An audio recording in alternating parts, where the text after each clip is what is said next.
Amigos, ¿qué tal?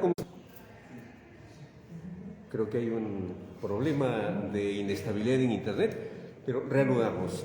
Estamos en este Congreso Internacional de Derecho Penal, Procesal Penal y Litigación Oral, con las más altas figuras del derecho, y aquí estamos nada menos que con el doctor Luis Alberto Pacheco Mandujano, en el tema 5 enfoques en la valoración de la prueba y sus resultados. Un tema sugerente y de absoluta y plena actualidad. Bienvenido, doctor. Muchas gracias, doctor. Encantado. Buenas noches con todos los televidentes. Qué difícil es demostrar que las cosas se han hecho para llegar a la verdad, ¿no? La prueba es fundamental.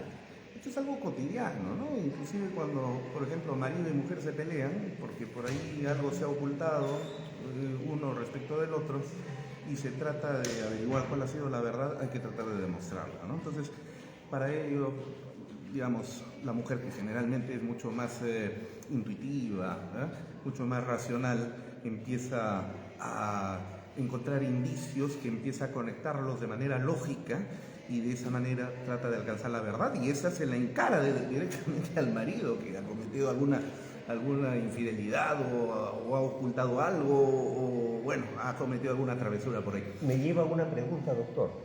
¿Se puede probar fácilmente la infidelidad de una de las partes, de uno de los cónyuges o de la pareja? Yo creo que probar en el sentido de lo que implica la palabra, es decir, apodícticamente tener la seguridad absoluta sobre la base de indicios, como sucede en el proceso penal, sí, es simple y llanamente una conclusión lógica, que es válida. Pero porque no es, los jueces se resisten. Pero no es la verdad, no es la verdad real y material. Salvo, la única forma de poder encontrar la verdad es que el marido infiel confiese y diga, sí, pues he sido infiel. Y en el campo judicial, que el imputado confiese y diga, sí, efectivamente cometí este delito. Y la cosa se va por la vía formal.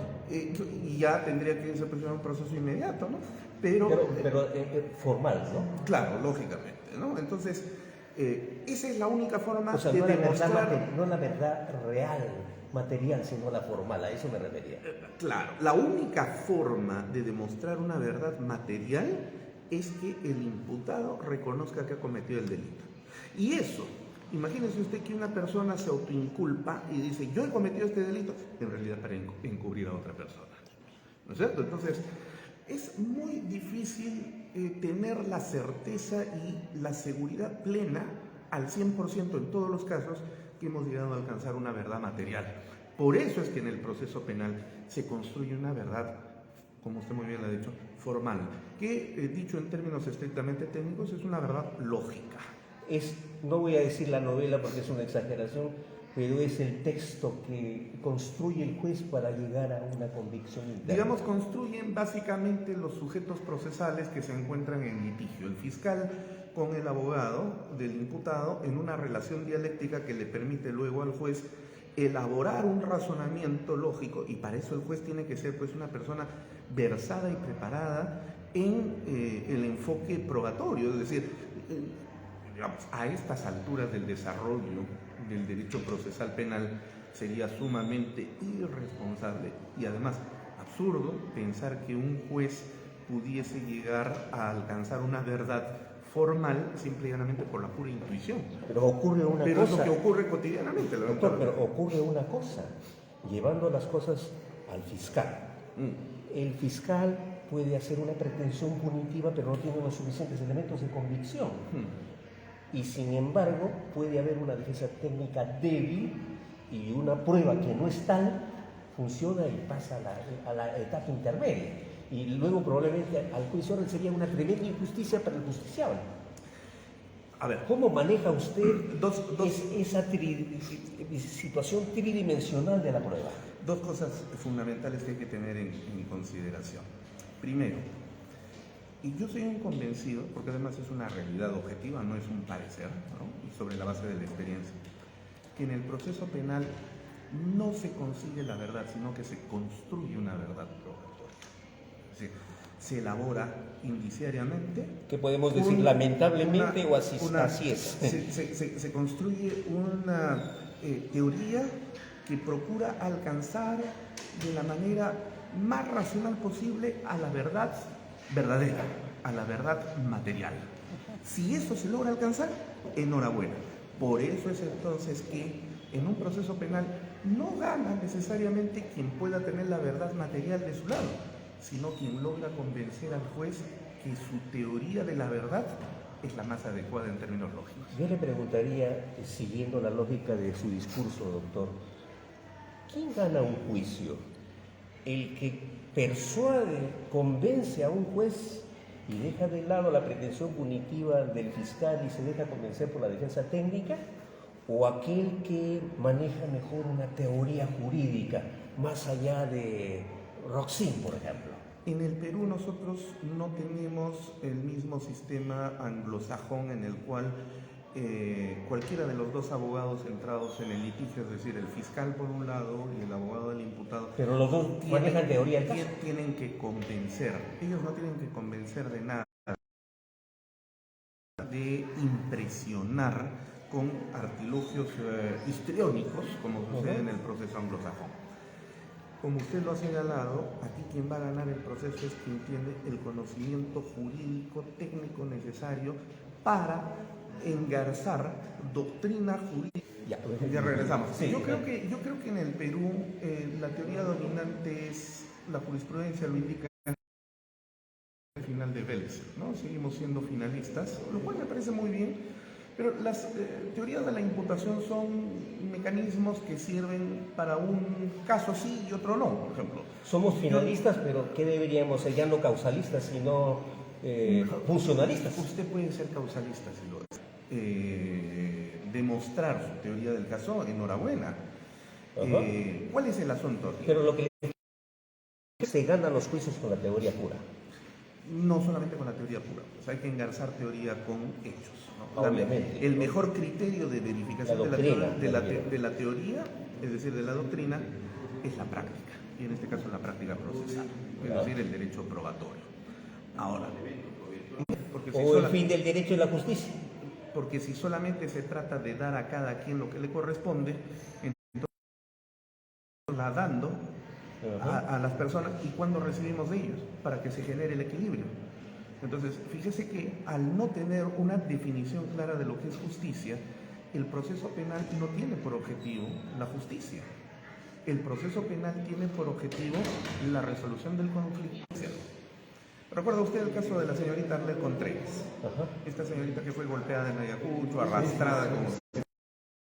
Tirada de los cabellos. Tirada de los cabellos, con quien yo me solidaricé permanentemente. Yo también. Porque, bueno, la cobardía con la que actuó este sujeto es sumamente condenable. Terrible, ¿no? terrible. Nosotros no podemos avalar de ninguna manera ese tipo de conductas, y menos el machismo.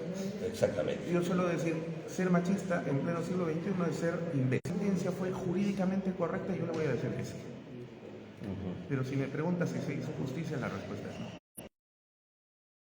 Usted ve que cuando se aplica el derecho, una cosa es lograr el objetivo del derecho y aquí puede coincidir a veces la presencia de la justicia y en otros momentos. Entonces, ese juzgado colegiado aplicó de manera penal. El fiscal. Que lleva la carga de la prueba. El fiscal construyó una teoría del caso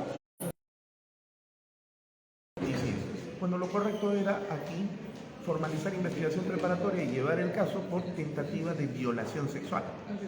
En ese caso hubiera sido condenado. Y en este caso, los 5 enfoques de la valoración de la prueba y sus resultados, ¿a qué se refieren fundamentalmente? Bueno, a ver, tenemos el que responde a el enfoque estrictamente jurídico, cuando nos dedicamos de manera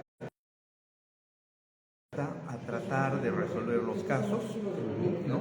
Luego tenemos un enfoque de carácter axiológico, es decir, cuando se pretende encontrar justicia en la resolución de los conflictos, lo cual a mí me parece una ilusión, ¿no? Muy romántico. De la libre valoración de la prueba, que no significa valorar libremente, cuidado, la libre valoración es utilizar las máximas de la experiencia, las reglas de la lógica y las leyes de la ciencia. los conocimientos científicos. Exactamente. Entonces, este quinto enfoque, a mí me Así parece razona el el juez, más obviamente, sí, debería. La pregunta es si lo hace. ¿No? Es un un fiscal en la etapa estelar del proceso penal, que es el juicio, a la intervención de los letrados en los alegatos de apertura. Y después viene pues, el ofrecimiento de pruebas, pero en los alegatos de clausura no hay conexión porque precisamente no trabajan con teoría del caso. Algunos dicen, son realmente... Bueno, algún día llegaré a hacerlo probablemente, espero. Harvard dice que para ser experto se debe tener una acumulación de experiencia. Yo creo que las tiene. Pues, bueno, pero la pregunta era en ese sentido. A ver, sería muy arrogante de mi parte pretender darle recomendaciones a los jueces y a los fiscales, pero creo que todos podríamos coincidir en el hecho de que hay un orden lógico. Y particularmente en el juicio, después de haber pasado la etapa intermedia, donde se da la acusación, la imputación, ¿no? En el juicio debemos ir de lo simple a lo complejo. Y lo simple implica presentar al juez una teoría del caso en ese alegato de apertura. Pero no en el estilo anglosajón, donde nos presentamos ante un jurado, porque acá no existe un jurado, gracias a Dios además, y Dios nos libre de tener un jurado, donde tenemos un juez al que no tenemos que impresionar histriónicamente con ofertas de lo que va a suceder en el juicio. No. La presentación de una teoría del precisa, concisa y realista. Además, las declaraciones, las testimoniales, bueno, qué sé yo, etcétera, todo lo que señala el código. Luego la actuación de material, la pericia, ratificaciones, los debates, ¿no? Etcétera, etcétera. Todo eso va a generar dos cosas: fortalecer mi teoría del caso o ajustar mi teoría del caso. Porque la teoría del caso no es una camisa. Ya, ahí estamos. Ya para ir terminando. Entonces, sí, doctor, sí.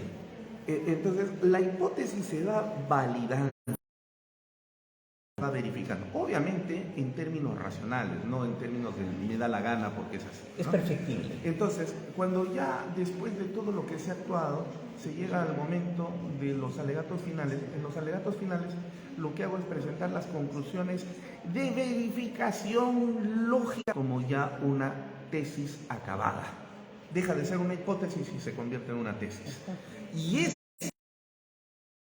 que defender jurídica, lógica y científicamente ante el juez para proyectarle prácticamente la sentencia. Para terminar, doctor, entonces lo último viene a ser la confección de la pieza maestra, la pieza procesal.